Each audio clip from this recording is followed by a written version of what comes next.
Hey everyone, welcome to the investor.bet AFL round 18 betting trend preview video. Going to go through all 9 games coming up this weekend, go through who I think is going to win and why, what I'm considering betting in each one of these matches, the past history between the two sides, what the odds have been, who's been covering, what the total lines have been, have they been going over or under, and any other betting trends for each one of these games, just to help make sure you're making really good betting decisions in the games coming up this weekend. I'm also going to be posting another video later in the week going through some player prop analysis for these games as well. So definitely make sure you subscribe to the channel so you don't miss any of that. And I also want to just quickly say off the top that everything I go through and betting full time for the past 12 years, everything I'm doing is majority of time based off statistics, trends, data, and all that kind of information to make sure you're making those decisions. So it's not based off like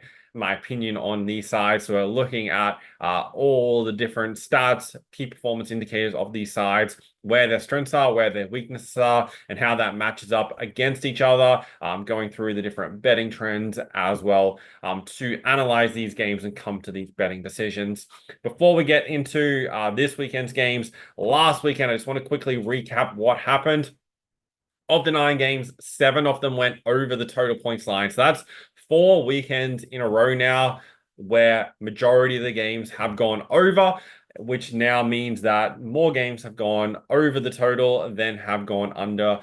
So far, 75 games have gone over, 69 have gone under. We have a few big oversides in here: Carlton, Geelong, then also the MTS Sydney and the Western Bulldogs, all of the teams majorly contributing to that. And you can also go through and break it down where different situations where majority of the games have been going over. So for example, GWS as an underdog, 5 of their 6 games have been going over.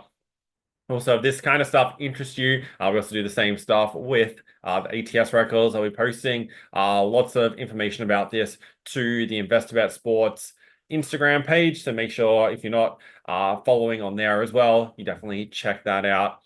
Also, last weekend, of those games that went over the total, of all the games, 6 of them, the final score of the matchup was within 6 points of that total line. So there are a number of games where really, a goal either way, or a goal that could have missed, could have led to those games going under. So the lines were very, very accurate. And this weekend, we've definitely seen those lines creep up a little bit higher to get more games going under. So you definitely want to pick your spots for any over bets this weekend. Last weekend, home teams won 8 of the 9 games. The only away side that won was on Friday night, Essendon beating Collingwood at the MCG. Home teams also covered 7 of the 9 games. The only away sides to cover were Essendon as the underdog against Collingwood, and then Adelaide Crows covered against the Brisbane Lions in the final game of the round. Underdogs won the majority of matches.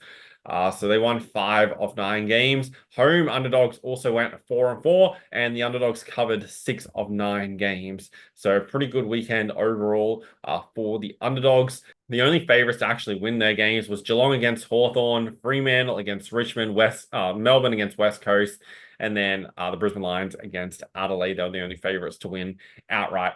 So now looking ahead to this weekend's games, Friday night, Collingwood take on Geelong. Geelong 2.5 point favorites here, so very, very close in the odds. Total 169.5. 3 of the past 4 games between these two sides have gone over the total points line. As you can see, the total is 4 points higher than their meeting in round 22 last season. Interestingly, their past 2 matches have both exceeded well and truly 200 points. The fact the total is 169.5 here, I would lean slightly towards the over, but it's definitely at a number where it's like kind of like the maximum I'd be willing to take the over. So if I'd actually want to bet it, I'd want a slightly lower number.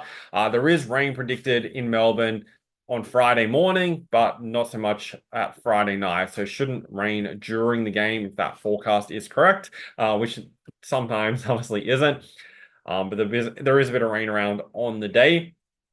Also, probably the way I'm most likely going to bet into this game is based off the result. And I think Geelong are deserving to be favorites, even though Collingwood have won the past 2 against them.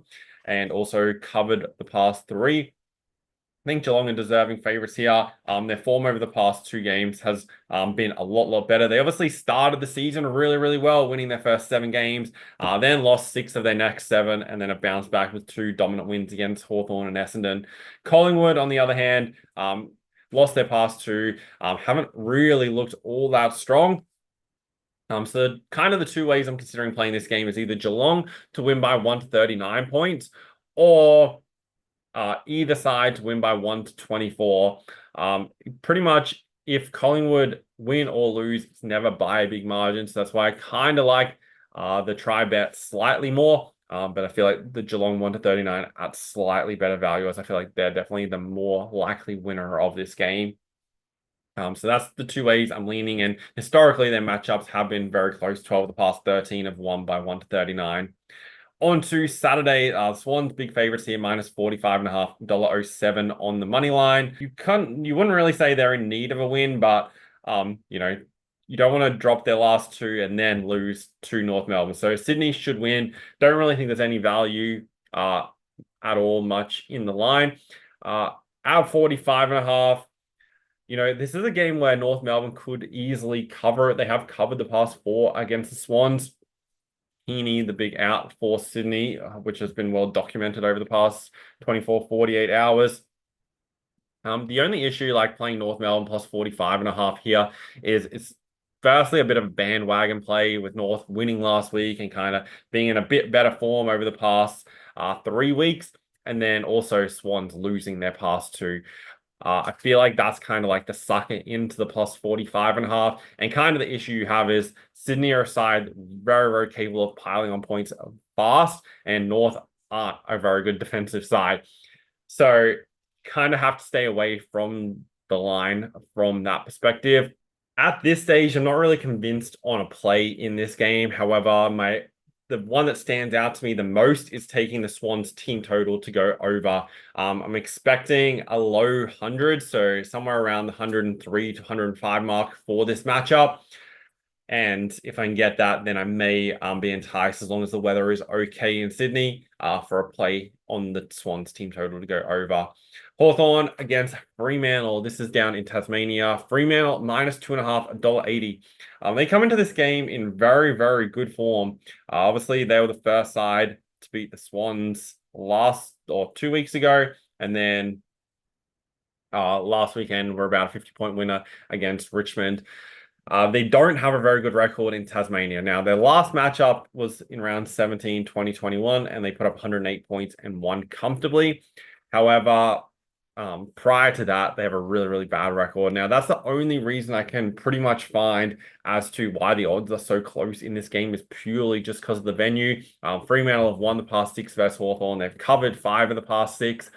And this game kind of reminds me a lot of the GWS Carlton game last week, where you're looking at a side who pretty much is in like top 2, top 4 form of the competition, and they're going up against an average to below average side based on their form, and you're getting, very close to a pick 'em in the odds. So the odds, like, I definitely have Fremantle shorter. However, don't know if I can trust them playing this game down in Tasmania. So as it stands currently, this is probably a stay away game for me.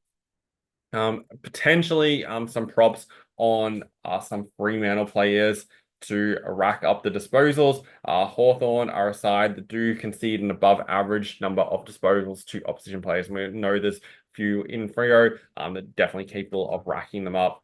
Western Bulldogs versus Carlton. This is a really interesting game to see how Carlton responds after last week against GWS. At quarter time, it was kind of like, how much are Carlton going to edge Sydney for premiership favoritism after that first quarter? And then from that point onwards, GWS just completely dominated that matchup and only ended up winning by 12 points. Carlton made a late run when the game was pretty much without reach.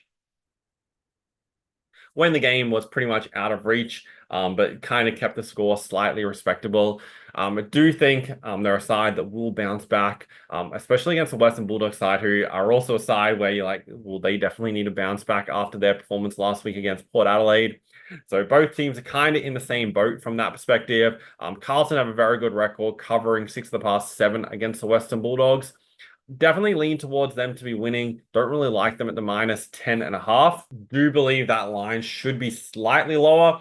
My favorite play in this game is taking the over at 175.5. It is definitely a high number, but this is a game where you could easily get it to 178, 179, even 180. Both these sides very strong in attack. Carlton currently the number 2 attacking side. Western Bulldogs number 5 in points scored. And Carlton are ranked 15th in points conceded as it currently stands, conceding 86 points a game. Bulldogs are top 6 defensive side. However, Carlton have shown, they can really pile on points. So like the over there, especially with the game being played at Marvel Stadium. And also 4 of the past 5 between these two sides have gone over. Adelaide versus St Kilda. The Crows at home here, 14.5-point favorites against the Saints, who with the total at 158.5. There's 2 ways that I like to play this game. Firstly, I feel like there's definitely going to be some good prop opportunities on the Crows players, with the Saints being a side who give up near the most disposals to opposition players. And then the other side is taking the Adelaide Crows in the first half. St Kilda are one of the worst first half sides, and the Crows are pretty good in this area, and I feel like they can get the jump on the Saints. St Kilda also have a terrible record at the Adelaide Oval, and that's going to swing in the favor of the Crows as well. They definitely need to have a positive start in this game. Last time they met here was round 9, 2023, and the Crows won that game in dominant fashion. So I like them around a -6.5, -7.5 first half line to get it done. St Kilda are one of the best second half sides, especially defensively and in fourth quarter. So staying kind of away from the full game line, and like the Crows there. Also should mention Adelaide have a really good record, covering 10 of the past 13 and winning 12 of the past 12 of the past 14 against St Kilda. So props on the Crows, and it's like disposal props, and then first half line is the way I like in that game. Melbourne versus Essendon.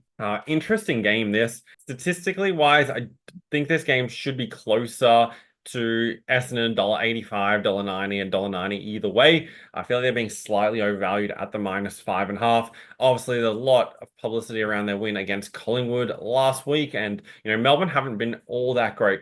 Now, looking closer at these two sides, Melbourne are clearly the better defensive side compared to Essendon, but Essendon the slightly better attacking side.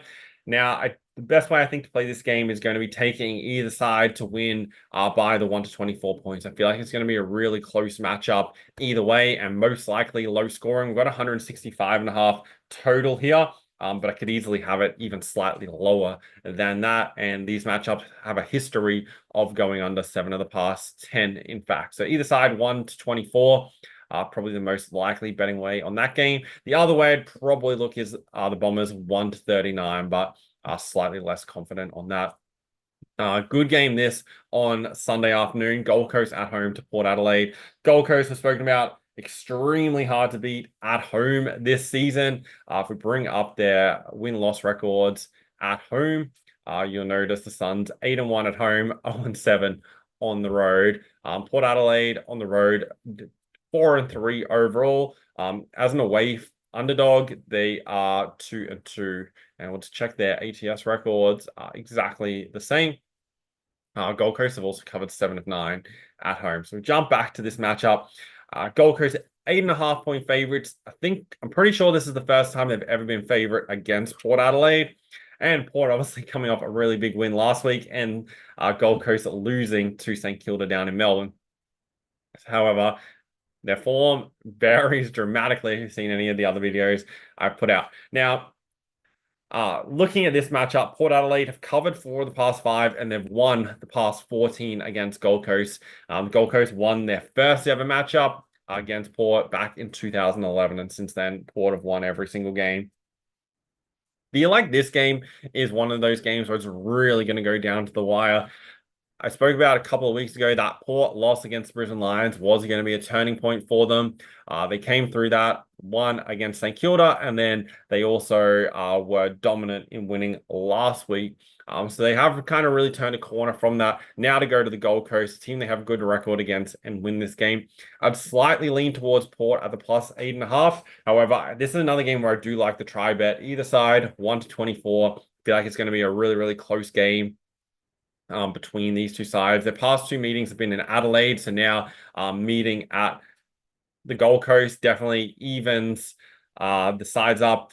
I always forget, like, since you always think of the Gold Coast Stadium as Metricon Stadium, look at it at the window like every single day, but Heritage Bank Stadium is now called, and so playing that game there definitely favors the Sun and closes the gap right up between these two sides. But don't think Gold Coast should be $1.60 favorite. Think they should be $1.75 to $1.80 and only be a 2 to 3 point favorite at most.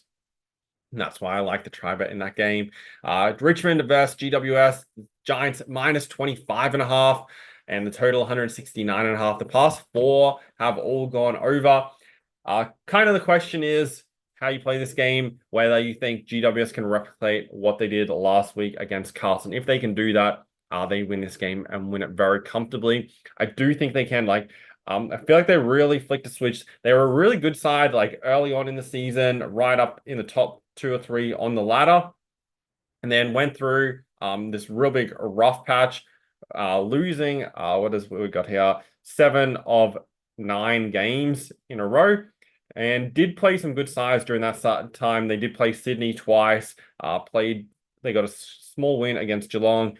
Played the Western Bulldogs, Essendon, Port Adelaide, and Hawthorn, where they lost by 6 points. So there were tough teams during that run. They put up 116 points against Carlton last week. Richmond I think currently, as it stands, the worst defensive side in the competition, the second worst, conceding 102 points a game. They also give up the second most shots at goal. GWS should get their chances. Caniglio back in the side, feel like makes a real difference for them since he returned a couple of weeks ago. And I think the Giants win this game and win it well. So going to be taking the minus 25.5 most likely and just backing them in to continue that form from last week. This is definitely a very, very easy game to continue that. And Richmond also the worst attacking side in the league. So they're going to struggle to find points, even though they're at home. And then final game of the round, West Coast take on the Brisbane Lions. Brisbane, $1.19, 29.5 point favorites, and the total's 167.5. Brisbane have won the past 5. However, all those 5 games have been at home, and we've seen this line just grow and grow and grow up to minus 85.5. It was when they met in round 17 last season. Playing in Perth, brings the edge a little bit back to West Coast. They're a better side at home than they are on the road. That's definitely for sure this season. Adam Simpson fired during the week, so interim coach takes over for West Coast. A lot of the times that can boost the performance of sides. They can improve when that does happen. But with Brisbane's form, this is an important game for them to continue moving up the ladder. Finishing in the top 4 is kind of crucial to the Lions' finals chances, and they still have a lot of work to do to get there. The way I'm thinking of betting into this game is going with the Lions in the first half. We should be able to get about a minus 14.5, minus 15.5 in this game. Brisbane are the number 1 first half side, and West Coast are the worst team in the league in first half. So we get a really good situation here. We're getting a lower line because it's being played in Perth, and feel like we can really, really capitalize on that. Brisbane, like our side that just completely take the foot off the gas in second half. So going to stay away from the full game line. And West Coast are a slightly better team in second half. So that's why I like the first half in that matchup. So I'll quickly run through and recap. Collingwood, Geelong, sort of interested in the over, but like either side, 1 to 24. The Sydney North Melbourne game is either going to be a stay out game or the Swans team total to go over. Hawthorn, Freo, likely a stay away game for me, that one. Western Bulldogs versus Carlton, like the over 175.5. Adelaide versus St Kilda, like the Crows in the first half to cover the line. Melbourne versus Essendon, either side, 1 to 24. Counting on a low scoring game there. Gold Coast versus Port Adelaide, another one where I think either side 1 to 24 is a good play in that matchup. Richmond versus GWS, like the Giants minus 25.5, and West Coast versus Brisbane, the lines in the first half to cover the line. That's most likely how I'm going to be playing the games this weekend. If you want all my final bets, prop bets, full game bets, etc., check out the Bet Finders. That's also where you can get access to all the tools that you see in these videos. Be able to go through the matchups, the betting trends, the player matchup disposal, fantasy trends for every player lining up this weekend. You're also able to use the tools to go through and look at the key players that are in and out for each side and how that's going to affect. Because one thing that I love to do, and I've been really meaning to record a video about this, is when teams have players out and you can see that. So, for example, if we just scroll down here, we'll most likely look at this game. This one does look good. I'll quickly see what it's Melbourne versus Essendon. So if we see here, Essendon are the #1 disposal team in the competition. They're also ranked second in uncontested possessions. And then Melbourne give up the 13th most disposal and the 14th most uncontested possessions. And so how you can use this information is you can go through and look at, okay, who are the players for Essendon who rack up uncontested possessions? And especially if, like, out of their top 3 to 5 players, if 1 or 2 of those players are out, then you know those other players that are on that list are going to increase their numbers that week. And especially when you've got a situation against a side who definitely give up a higher number of uncontested possessions to take advantage of that. So that's some of the cool stuff you can do when choosing your bets. And as I've said in a lot of videos, the way you choose your bets is critical to your success with betting. If you're just putting on random bets, it's not going to get you the results. And also this week I posted a new betting class, betting masterclass. I recorded it just last weekend, and it goes through pretty much how you can turn your betting around. If you're somebody who's losing money right now betting, you're not seeing the success week to week that you're wanting to see, and you want to turn that around, definitely watch that masterclass. I'll link it in the description as well. It's posted free on YouTube. Goes for an hour, but you're going to get a ton of real actionable advice and tips and tricks you can do from not only choosing your bets, but how to handle the emotional side of betting and how to pretty much treat betting as a business that pays you money every single year, not just as a hobby that keeps you kind of busy but you're happy to lose money. So if you're actually serious about winning, definitely watch that. It'll be up until this Sunday. Dedicate the time to watch it. I've had feedback from a number of people who've messaged through saying they've watched it and got a lot out of it. It's definitely changed their perspective on how they're viewing their betting. And so I want that for you guys, especially if you're somebody who's watching these videos every single week, because you understand the importance of what goes into finding the bets, the research, and all of that stuff in order to be able to be winning. Because at the end of the day, that's why we're doing this. Like when I first started betting, it was either I'm going to win doing this and make money, or I'm not going to waste my time doing this. I can still watch the games. I can still, enjoy it from that perspective. I don't need to be betting on it as well if I'm not making money. So that's why I want for you guys. Definitely watch that this weekend before it disappears. And I'll see you guys in the next video.